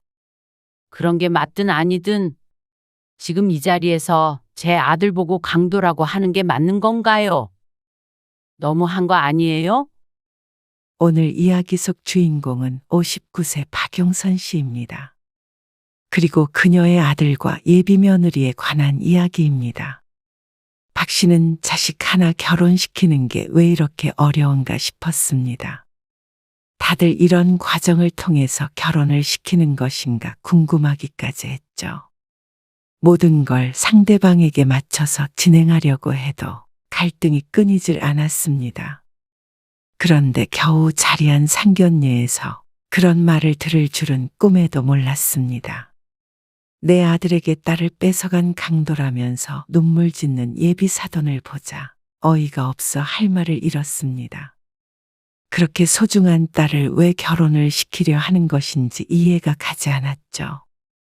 집도 주고 혼순이 예단이니 아무것도 받지 않았는데 이런 기울어진 결혼을 하면서 내 아들을 도둑놈 취급하는 집안이랑 이렇게 사돈을 맺어야 하는 것인가 싶었습니다. 앞으로의 나날들이 어쩐지 눈앞에 그려지는 것 같았습니다. 그리고 이어지는 황당한 발언들에 박 씨는 더 이상 참을 수가 없었습니다. 그래서 마지막 인사말을 내뱉고 그 자리를 박차고 나왔죠. 박 씨는 아들과 딸이 하나씩 있었습니다. 30살 딸은 근처에 직장을 다니며 아직 박 씨 부부와 함께 살았고 아들은 34살로 독립해서 살고 있었습니다. 아들은 예전에 박 씨 부부가 살던 박 씨 명의의 아파트에 거주했는데 아들의 직장과 워낙 가까워 아파트를 팔지 않고 아들에게 살게 했던 것이었죠. 아들과는 따로 살지만 그래도 2주에 한 번 정도는 만나서 가족끼리 외식도 했습니다. 아들도 딸도 모난 구석이 없어서 화목했습니다. 엄마 아빠 시간 되는 주말에 내 남자친구 소개시켜 줄게. 정말? 혹시 결혼 얘기 하려는 거 아니지? 에이, 아직 만난 지 얼마 안 됐는데 뭘. 그냥 같이 밥만 먹으려는 거야. 딸도 이제 30이라 혹시나 하는 마음에 물었습니다. 그런데 말없이 함께 식사하고 있던 아들이 입을 열었습니다. 사실 제가 그 말씀 드리려고 오늘 뵙자고 한 거예요. 무슨 말? 결혼? 네. 희민이랑 결혼 얘기 오가고 있어서요. 정말이야? 남편도 놀라서 물었습니다. 둘 다 30이 넘었고 만나는 사람들이 있었으니 당연히 누구든 곧 소식이 있을 거라고 생각했습니다. 그래도 첫 결혼 소식이니만큼 놀라긴 했죠. 아들의 여자친구는 직장에서 만난 1살 연하의 동료로 교제 기간이 2년가량 된 것으로 알고 있었습니다. 그리고 박 씨 부부도 몇 번 만나본 적이 있었습니다. 한번 정식으로 데리고 올게요. 그래. 그렇게 해라. 남편도 박 씨도 설레고 기쁜 마음이 컸습니다. 34살이면 딱 좋은 나이였죠. 그리고 아들은 보름 뒤에 여자친구를 데리고 집에 왔습니다. 몇 번 본 적도 있었고 명절에 선물도 받은 적도 있기에 어색하지는 않았습니다. 그렇게 여자친구가 돌아간 뒤로 며칠 뒤에 아들이 집으로 찾아왔습니다.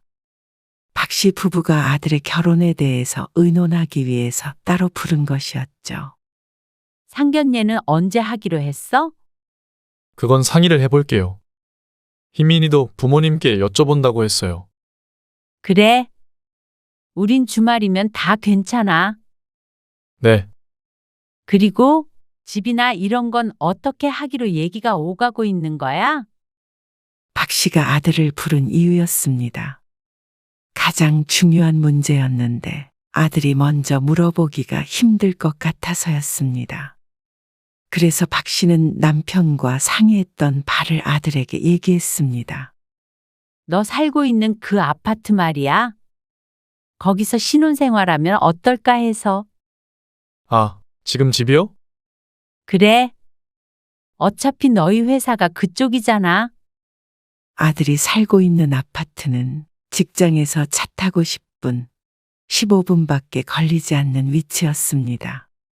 그래서 아들도 그곳에 살고 있는 것이었기 때문에 그것보다 더 좋은 위치에 집을 구하긴 쉽지 않을 것이었습니다. 그리고 아이를 키우기에도 작지 않은 평수였기 때문에 결혼 선물 겸 그 집을 주면 좋겠다 싶었죠. 정말요? 그 집을 주신다고요? 아들이 놀라서 되물었습니다. 그러자 박 씨가 흔쾌히 대답했죠. 그래. 식 올리면 명의는 네 앞으로 바꿔줄게. 현재 박 씨의 앞으로 되어 있는 아파트이기 때문에 증여를 해줄 생각이었습니다. 사내 부부니까 직장 가까운 게 최고잖아. 그건 그렇죠. 살던 집이라지만 아주 오래된 아파트도 아니었고 집값도 올라서 충분한 지원이 될 것이라고 생각했습니다.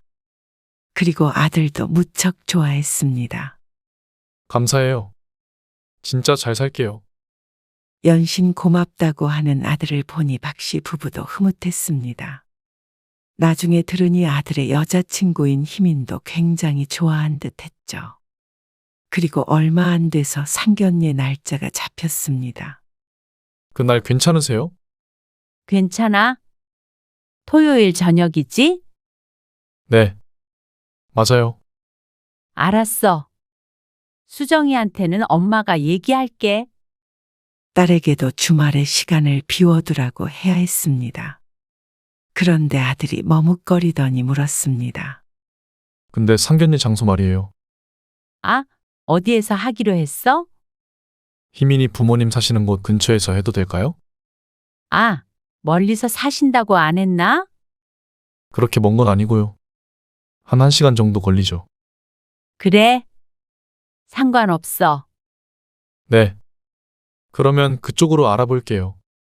상대 부모님을 제외하고는 전 전부 이쪽 지역에서 살고 있기에 이 근처에서 하는 게 합리적인 듯 보였지만 아들이 그렇게 말한 데에는 이유가 있을 것이라고 생각했습니다. 그래서 박씨 부부도 별말 없이 그러자고 했습니다. 아들의 말대로 한번 오가기에 아주 먼 것도 아니었으니 말이죠. 그런데 상견례 날이 다가와 가는데 아들이 또다시 연락을 해왔습니다. 이 시간에 웬일이야? 상의드릴 게 있어서요. 무슨 일? 그 아파트 말인데요. 제가 지금 살고 있는 집 말고 다른 곳에다가 집을 얻었으면 해서요. 어? 왜? 박 씨가 의아하단 듯이 물었습니다. 이미 명의를 넘겨주기로 되어 있었는데 갑자기 다른 지역으로 가겠다는 아들. 왜? 거기보다 가까운 곳으로 가게? 아니요, 그게 아니고요. 아들이 쉽게 말을 꺼내지 못했습니다. 왜 그러는데? 그 집 싫다 그래? 아, 그래서 그런 건 아니고요. 어디로 가려고? 그러자 아들이 내뱉은 지역이 익숙했습니다. 거기 희민이 부모님 사시는 곳 아니야? 아, 네. 맞아요. 희민이가 부모님 근처에서 살고 싶다고 해서요. 하지만 며칠 전 상견례 장소를 들어서 내비게이션을 찍어봤지만 박 씨의 집에서 1시간가량 걸렸습니다. 그러면 위치상 아들네 회사에서는 그 이상 걸릴 것이 분명했죠. 너무 멀어지는 거 아니야? 박 씨가 걱정스럽게 물었습니다.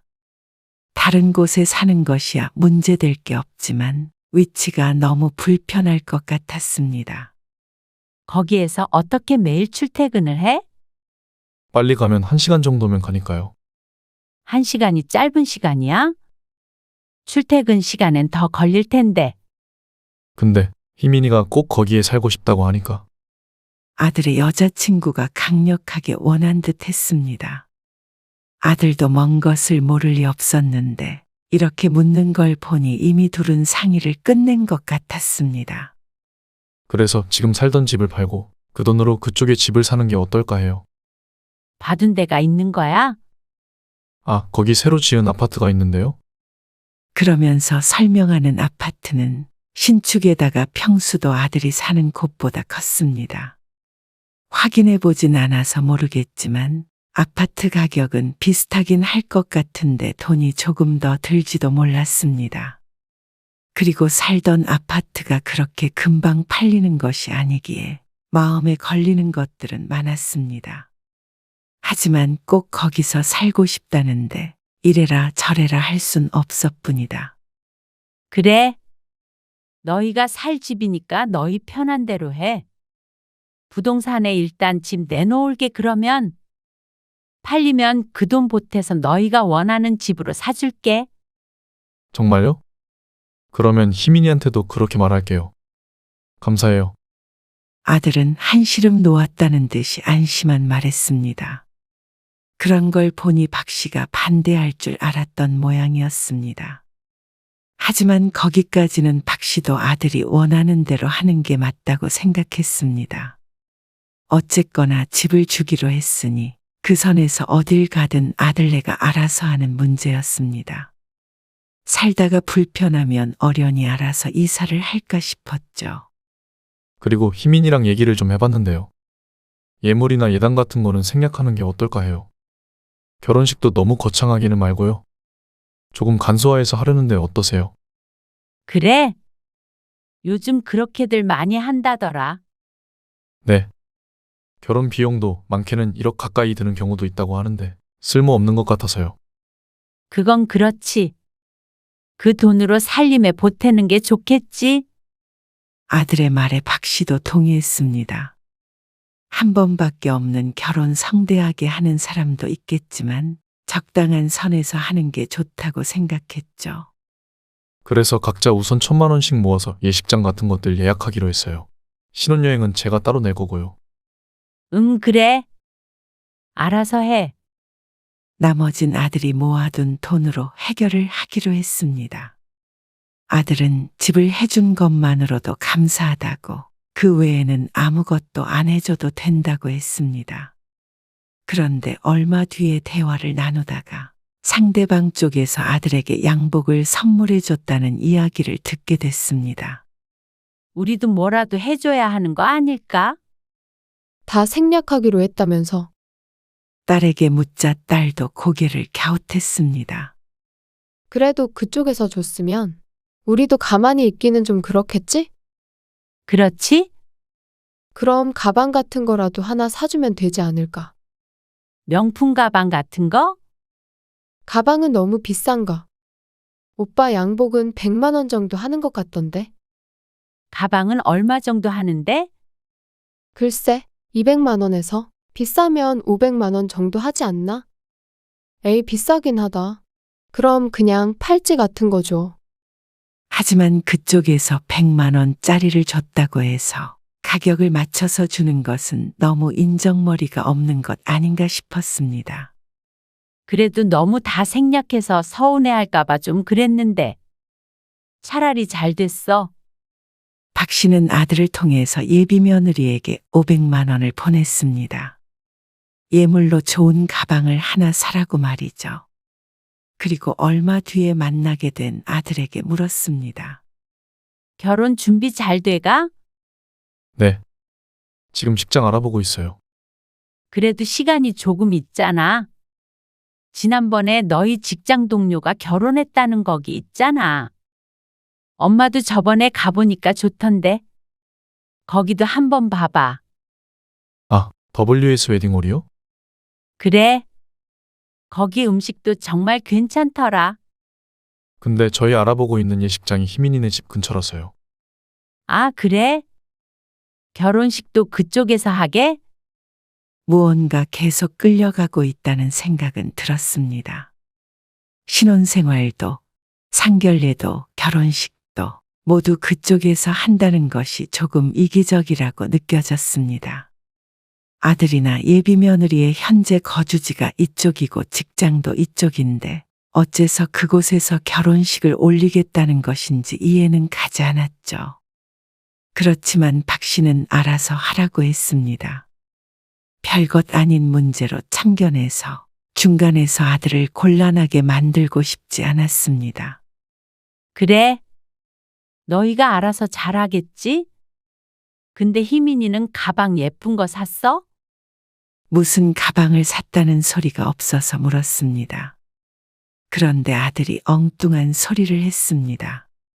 아, 가방 안 사고요. 결혼식 비용이 보탠데요. 뭐? 1,000만 원씩 내기로 한 그거? 네.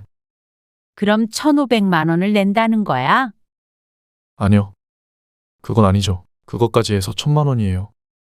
아들은 가방을 안 사고 결혼 비용에 보태는 것을 개념 있다고 생각하는 모양이었지만 박 씨의 생각은 조금 달랐습니다. 엄연히 예물을 사라고 준 돈인데 그걸 자신이 내야 할 결혼 자금으로 쓴다는 게 상식적으로 이해가 가지 않았습니다. 그러면 결국엔 박 씨 쪽에서 1,500만 원을 내고 상대방은 500만 원을 낸 것이나 마찬가지 아닌가 싶었습니다. 하지만 아들은 어차피 준 돈이니 결혼자금에 보태든 가방을 사든 똑같은 거 아닌가 하고 오히려 이해가 안 간다는 듯이 말했습니다. 박 씨는 자신이 잘못 생각하고 있나 싶어서 딸에게 물었더니 딸도 박 씨와 같은 말을 했습니다. 그러면 원래 내야 할 1,000만 원은 낸 상태에서 500을 더 보태야 하는 거 아닌가? 박 씨도 그렇게 생각했습니다. 결혼자금에 보태라고 준 돈이 아니니 말이죠. 좀, 그러네. 딸도 그런 것에 크게 신경 쓰는 성격이 아니었는데도 떨떠름한 표정을 지었습니다. 오빠가 좀 호구 같은데? 그 말에 박 씨는 피식하고 웃었습니다. 박 씨도 속으로 같은 생각을 하고 있었기 때문이었습니다. 그런데 그거 다 맞추는 우리도 호구 같네. 솔직히 끝난 얘기지만 집 문제도 좀 그랬잖아. 딸이 무슨 말을 하는지 이해했습니다. 딸도 당시엔 아무 말 하지 않았지만 의아하게는 생각한 모양이었습니다. 굳이 그쪽으로 이사를 하겠다는 것도 너무 이기적인 거지. 그리고 살던 집을 주겠다고 그런 건데 꼭 집을 맡겨놓은 것처럼 집을 팔아라 말아라 하는 것도 그렇고. 오빠는 질질 끌려가기만 하네. 사실 박 씨 부부도 말로 표현만 안 했다 뿐이지 딸과 같은 심정이긴 했습니다. 한두 번이면 모르겠지만 계속해서 이러니 기분이 그리 좋지만은 않았죠. 그래도 어쨌거나 가방을 사든 결혼 자금에 보태든 우리 손 떠난 돈이니까 알아서 하라고 둬야지. 그 뒤로도 이것저것 자잘한 일들이 많았습니다. 혼수도 새로 들이지 않고 아들이 쓰던 가구를 그대로 쓰겠다고 했을 때도 그러려니 했습니다.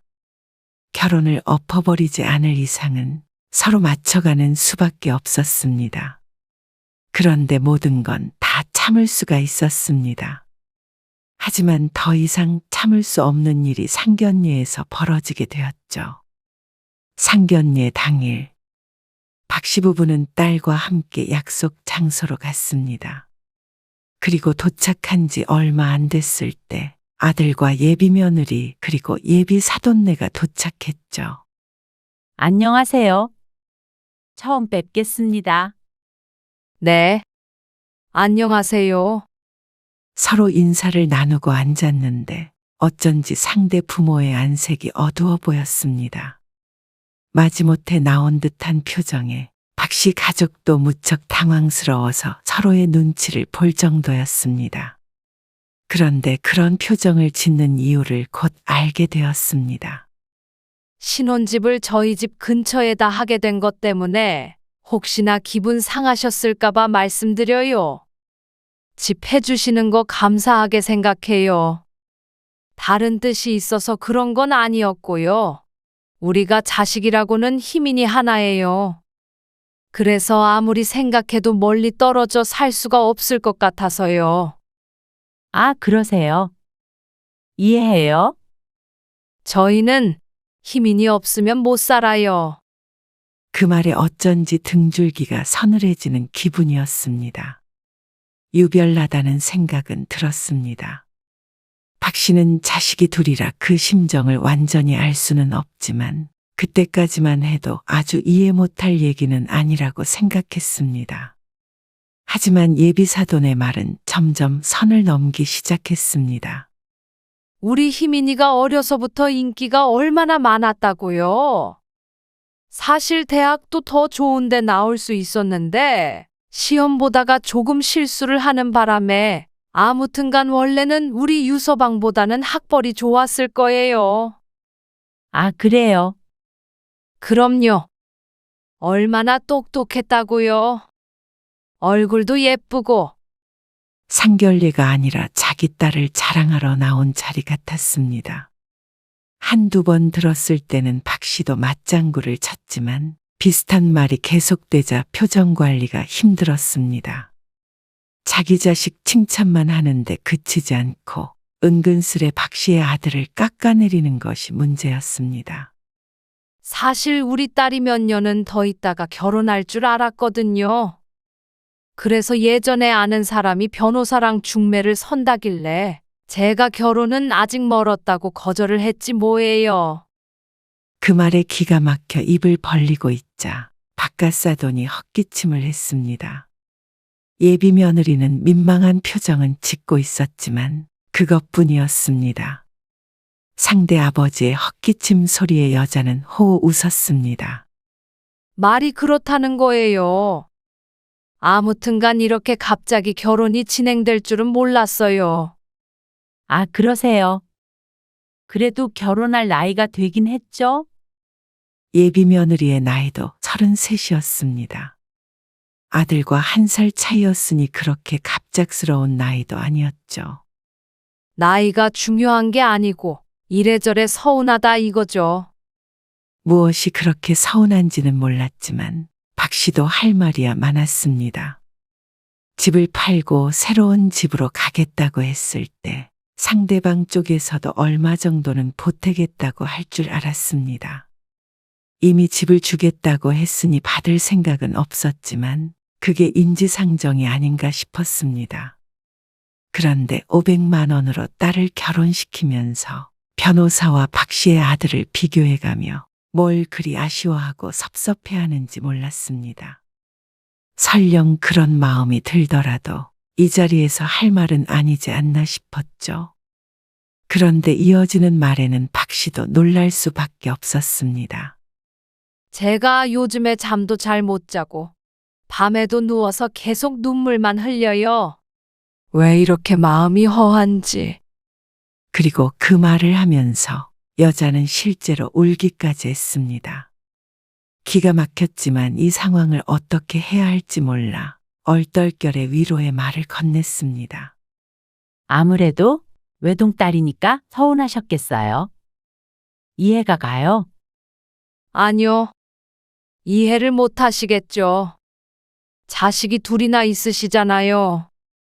사돈은 아들 결혼시키면서 어떤 심정이실지 모르겠는데요. 솔직히 저는 강도한테 제 딸을 강제로 뺏긴 기분이에요. 네? 이 여자가 무슨 말을 하고 있는지 얼른 머릿속에 입력이 되지 않았습니다. 자신이 잘못 들은 게 아니라면 박 씨의 아들에게 강도라고 한 모양이었습니다. 강도요? 그게 제 솔직한 심정이에요. 그 말에 박 씨는 기가 찬 웃음을 내뱉었습니다. 하지만 결코 유쾌한 웃음은 아니었죠. 아들을 쳐다보자 아들도 역시 놀란 듯 했습니다. 이런 말을 들을 줄은 몰랐던 것이었겠죠. 아들뿐만이 아니라 남편도 딸도 불쾌한 표정을 짓고 있었습니다. 이런 소리에도 가만히 있으면 딸의 말처럼 호구의 바보였습니다. 다른 건 몰라도 내 아들 보고 강도라고 하는 소리에 참을 수는 없었습니다. 아니, 제 아들이 싫다는 사람 억지로 꿰어내서 결혼시킨 건가요? 본인들이 좋아서 2년 동안 연애하다가 결혼하겠다고 한 거잖아요. 제 말은 그런 게 아니고요. 그런 게 맞든 아니든 지금 여기서 그런 소리를 하는 게 맞는 거예요? 박 씨의 말에 여자는 오히려 자기가 더 억울하다는 듯이 말했습니다. 그것 보세요. 이해 못 하실 거라고 했잖아요. 자식은 딸 하나뿐인데 솔직히 도둑한테 딸 뺏기는 심정이에요. 나중에 따님 결혼시키면 제 심정 아시겠죠? 그렇게 따지면 박 씨는 아들을 뺏기는 것 아닌가 싶었습니다. 그만큼 서운하다는 거죠. 아까도 말씀드렸지만 우리 딸이 보통 딸이 아니에요. 정말 곱게 키웠고요. 너무 효녀에다가 둘도 없는 잘난 딸이에요. 그 밖에 찬양의 말이 떠오르지 않아 답답한 눈치였습니다. 물론 그러니까 그렇게 남자들이 줄을 섰었겠죠. 그래도 우리 희민이가 좋다는 사람이랑 결혼시켜야죠. 어떻게 부모가 자식을 이기나요? 이보세요. 딱 거기까지만 듣고 박 씨는 자리에서 일어났습니다. 들고 있던 컵도 쾅 소리 나게 테이블 위에 올려두었습니다. 그러자 본인이 하는 말에 심취해 있던 여자가 정신을 차린 듯 박 씨를 바라보았습니다. 네? 그렇게 서운하면 결혼을 시키지 말고 영원히 끼고 사세요. 뭐라고요? 지금 저한테 한 소리예요? 네. 저도 귀하게 키운 내 아들 경우 없이 강도 취급하는 사람들한테 주고 싶지 않습니다. 저기요. 저기고 여기고 부디 아무한테도 도둑질 당하지 마시고 평생 같이 사세요. 알겠어요? 그리고 뒤에서 뭐라고 떠들어대든 신경 쓰지 않고 혼자 일어나서 식당을 나와버렸습니다. 남편과 딸도 급하게 짐을 챙기는 것 같은데 그걸 기다려줄 만큼 마음이 여유롭지 않았습니다. 천불이 나고 있는 속을 달래며 빠르게 걷고 있는데 뒤에서 누군가 뛰어오는 소리가 들렸습니다. 어머님, 정말 죄송해요. 저희 엄마가 너무 섭섭해서 그러신 거예요. 어머님이 이해해 주세요. 죄송합니다. 아들의 여자친구가 연신 고개를 숙이며 사과했습니다. 하지만 그런다고 마음이 풀릴 리가 없었습니다. 아니, 나는 솔직히 그 상황에서 가만히 듣고 있던 너한테도 실망이 커. 어머님, 그런 게 아니고요. 괜히 끼어들면 결혼한 다음에도 그럴 거 아니니? 그럴 리가요. 그럴 리가 없으면 지금은 왜 아무 말도 안 했어? 내가 있는 앞에서도 편을 안 들어주는데 결혼하고 나서는 더 심하면 심했겠지. 그러자 아무 말 못하고 고개를 떨구었습니다. 너도 너희 엄마 말대로 더 잘난 남자 만날 수 있었으면 그 남자들 만나라. 어머님, 나는 뭐 서운한 게 없어서 아무 말 안 했는 줄 알아? 우리가 바보 멍청이라서 그랬는 줄 알아? 아무리 그래도 기본적인 예의는 있어야 하는 거 아니니? 죄송해요. 죄송할 것 없어. 그냥 우리 인연은 여기까지였나 보다. 난 최소한의 교양은 있는 사람들하고 연을 맺고 싶다. 저희 못 헤어져요. 헤어지든 말든 그건 너희가 알아서 하고. 나는 이제 이 결혼 반대야. 말을 마치자마자 식당에서 남편과 딸 그리고 아들이 나왔습니다. 오빠, 아들의 여자친구가 울먹이며 아들을 불렀습니다. 아들은 심란한 표정을 지었죠. 바보가 아니라면 그 자리에서 오간 이야기에 가장 불쾌해야 할 사람은 아들이었습니다. 그러니 아들도 박 씨를 설득할 생각을 하지 못하는 듯 했습니다. 나중에 다시 얘기하자. 아들은 여자친구를 뒤로 한 채 박 씨 가족과 함께 박 씨의 집으로 돌아왔습니다. 선뜻 입을 여는 사람은 없었습니다. 그렇게 한참 한숨 소리만 들리자 박 씨가 말했습니다. 나는 이 결혼 허락 못한다. 그러자 남편도 고개를 끄덕이면서 말했습니다. 그건 나도 마찬가지야. 그리고 딸도 같은 입장이었습니다. 가족 모두가 반대하는 결혼을 강행하는 것은 아들로서도 부담스러운 일일 듯 했습니다. 그리고 물론 아들도 받은 상처가 큰 모양이었습니다. 몇 번 입을 때려다가 말고 괴로운 듯 얼굴을 일그러뜨렸습니다. 그런 줄 알고 너도 돌아가. 나중에 연락드릴게요. 아들의 주머니에서 계속해서 휴대폰이 진동을 했습니다. 아들의 여자친구일지 그 부모일지는 모르겠지만 아들이 해결해야 할 일이 많아 보였습니다. 왜 그렇게 나와버렸냐고 화내지 않을 걸 보니 아들도 박 씨의 심정을 이해는 하고 있나 보다 생각했습니다. 적어도 이 자리에서 결혼을 허락해달라는 말을 하지 않아 다행이었습니다. 그리고 며칠 뒤에 딸이 말했습니다. 오빠 헤어졌다더라. 정말이야? 박 씨도 그 말엔 조금 뜻밖이라는 듯이 대꾸했습니다. 결혼을 미루면 다행이라고 생각했는데 딸이 전한 말은 그냥 다행 정도가 아니었습니다. 근데 그 언니가 회사에서 마주칠 때마다 오빠한테 마음을 돌려달라고 그러는 것 같더라고. 그게 문제네. 같은 회사에 다니고 있으니 파혼 문제도 쉽지 않아 보였습니다. 오히려 우리 가족이 너무 예민하다고 뭐라고 했다더라. 무슨 그런 일 가지고 파혼을 하냐고. 기가 차서 웃음도 나오지 않았습니다. 사돈 면전에다가 대고 내 아들을 도둑이라고 말하는 게 별거 아닌 일인가 싶었습니다. 그 자리에서 뛰쳐나온 게 정말 잘한 일이라는 생각이 들었습니다. 그대로 또 참고 결혼을 진행했다가는 내 아들 인생이 참 불쌍해질 뻔했습니다. 아들 얼굴을 평생 못 보고 살게 되거나 이혼하는 미래밖에는 없지 않았을까 생각했습니다. 아들은 파혼 후의 마음을 쉽게 잡지 못하고 괴로워하는 것 같지만 차라리 지금 괴롭고 많은 것이 낫다고 생각했습니다. 오빠도 그날 일로 상처가 큰 모양이야. 다시 안 만날 거라고 그러더라고. 정 그러면 이직까지 생각하고 있기도 하고. 그 정도로 크게 마음을 먹었다니 박 씨는 가슴을 쓸어내렸습니다. 아들이 죽어도 결혼하겠다면 어쩌나 걱정을 하긴 했으니 말이죠. 최악의 경우엔 아들이 살던 집도 뺏어버리려고 했습니다. 그러면 당장 결혼하겠다는 소리는 안 할 테니 말이죠.